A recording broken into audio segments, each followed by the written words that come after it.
Hello, welcome to the Imperial News Network.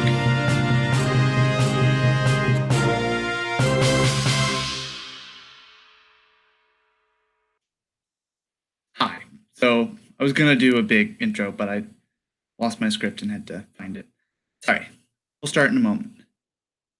I'm Eric, but you know that. What I'm doing here is the news. This is my first time doing the news. But I thought it would be a fun way to get this information to my players and get this information to the audience. So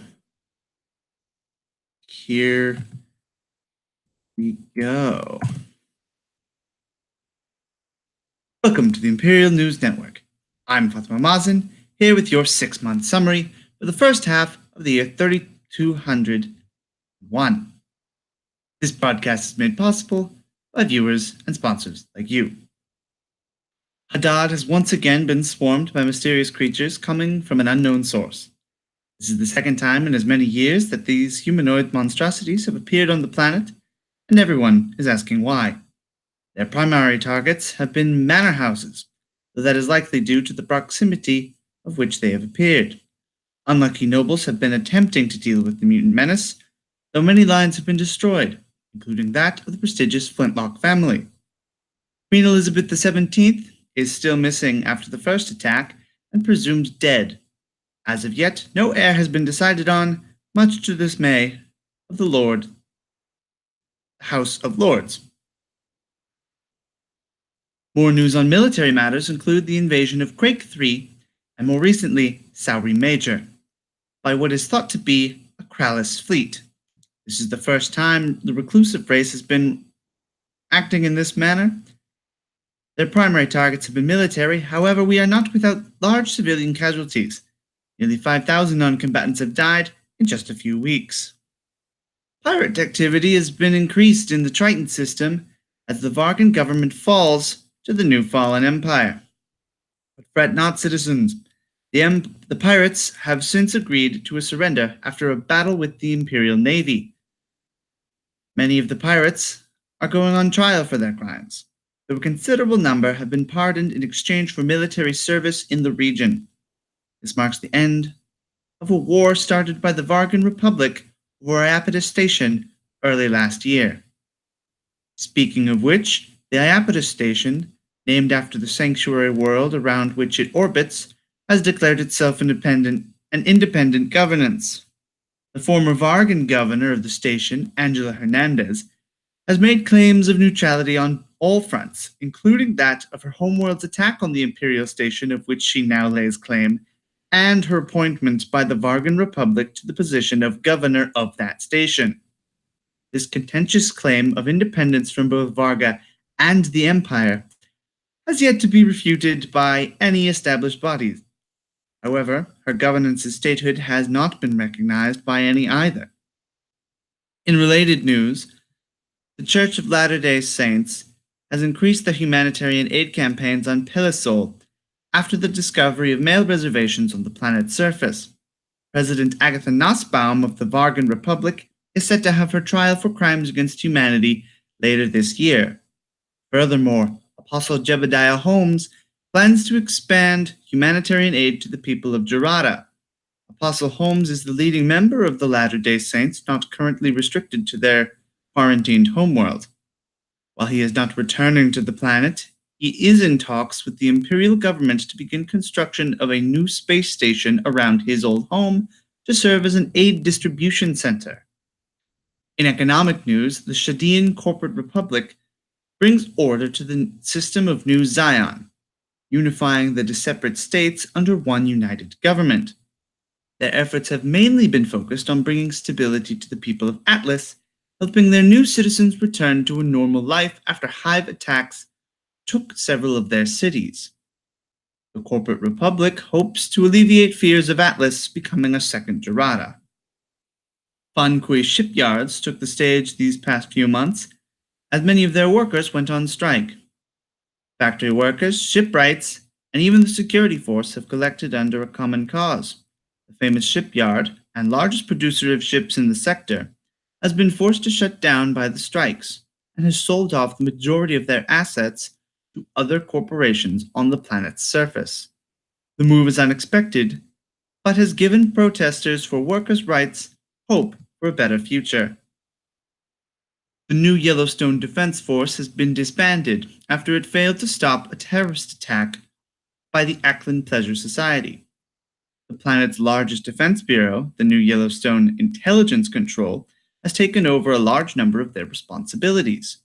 Luckily for the citizens of New Yellowstone, the NYIC did manage to prevent the terrorist attack. The corporate council has agreed to increase their spending budget moving forward, much to the dismay of their rival security bureaus. The years-long civil war on Felis has finally ended, as Federation forces claimed the capital of the religious rebellion in New Jerusalem. However, the combined Sedna and Scathah militaries have staged an attack on the Zarathustran planet, claiming the terrorist organization Neogenesis has been amassing power within the government for the last few months. Felis officials refute this claim, though with all the cyberware, it is difficult to determine their sincerity. This joint attack comes as the result of a Sedna Navy campaign to bring order to the Caesar system after the abrupt and unexpected departure of the Scathan government from the system late last year. Sednan forces have strived to unite Scathah, Apep, and Rodinia under their banner. Now it seems they will do the same with Felis. For any Sauries viewers, please be advised that riots and distress are on the rise on both planets. During these trying times of invasion, it is important to remember that the Empress and her soldiers have your best interests at heart. It is suspected that many of the riots are instigated by the Shepherds of New Eden, a violent AI rights activist group, perhaps the Righteous Returned, an extremist Sauri separatist movement. Please be on the watch for any people in your neighborhood who you do not recognize who might be wearing green and red or white and blue. If possible, report suspicious activity to your local peacekeeper's office. Your Empress thanks you. The last season Imperium fleet has abandoned their post against the Kansian defenses. It is unknown whether this is caused by mutiny or if it is in service to some form of tactic. This war only recently got hot, it seems. And it seems that despite their technological advantage, mismanagement has brought the Scathans to their knees. Lastly, Sir Becket Alexander Meredith Avalon Kynaston II of the deposed Kynaston dynasty of Avalon system has recently been elected to the House of Lords within the Haddadi Parliament. His controversial views on the mutant menace have gained him animosity from other lords of the House.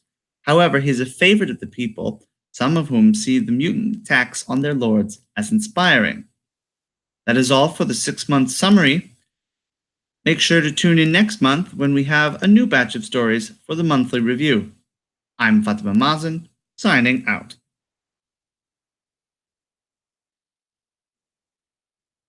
So that was the news. That was my first time doing a news broadcast. I noticed I messed up a couple places, but I think I'm happy with it.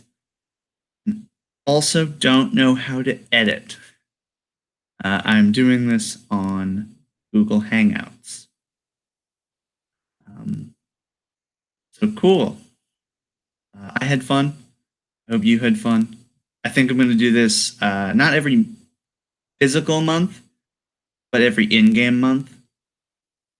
So if you watch the show, you'll know when the next one comes out, and I'll try and do them as quickly as possible. If anyone knows how to edit videos, it'd be great if you could contact me. You have access to my channel because obviously you're here. If you are here and you do like what you see and you want more, you know how YouTube works. I don't need to explain it.